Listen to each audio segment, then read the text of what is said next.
Ben Hogan once said, "Good golf starts with a good grip." And believe me, he was right. I taught in Japan for 17 years, and we had golf schools there, and also I had a television show.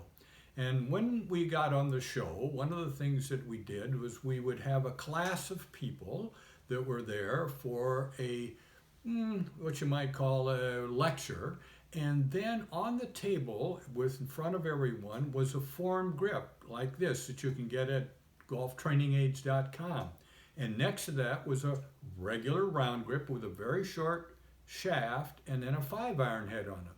So what we would have them do is place their hands on the grip so that they would feel exactly where the positioning was, set it down, and then pick up the non-formed one and try to match that position. Doing that over several times pretty soon gave them the perfect grip position. And therefore, after a couple of weeks, you would look out there on the range and you'd look at the person's grip, beautiful grip, and they were beginners. And yet they started with a great grip. So this transitioned, the idea at least transitioned to a wonderful LPGA player named Joanne Winter. Joanne was a great teacher of golf, and she did some what you might call circuit riding teaching, where you'd go to a small town and you'd show up once every week or once every 2 weeks. And the difficult thing for her was try to get people to have the right grip in the short amount of time that she was there.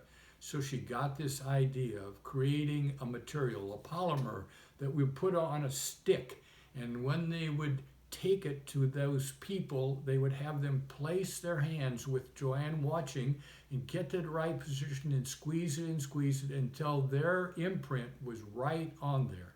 And then they would bake it, and now they had a grip that was like Joanne, exactly what she was trying to teach. And when she would come back 2 weeks later after they had gripped that many times, they had beautiful grips. Now in front of me right here now are, well, as far as I know, the only items in the world that are of this kind. These are all golf professionals' names on these particular grips. All of them have been winners, but ones over here are major winners. Let's take a little look. How about Orville Moody? Orville Moody won in 1969 the U.S. Open. It was kind of a surprise to the world. Here we have Dow Finsterwald, and Finsterwald won the PGA Championship in 1958. Here's Tommy Aaron.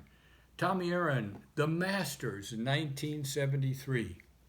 Dave Stockton, the Tour, twice he won the PGA Championship in 1970 and 75 on tour. And the famous Johnny Miller, 2 Open Championships, the U.S. Open in 1973 and the British Open in 1976. But here's the biggest winner of all, Kathy Whitworth. She won 88 times on the LPGA Tour. Well, here we have a special one, I guess. It's red. Wow. Oh, and whose name is on here? Arnold Palmer. Oh my goodness. I've got my hands exactly where Arnold Palmer put his hands when he made this grip with Joanne. Well, there's nothing better than having your hands on with the king.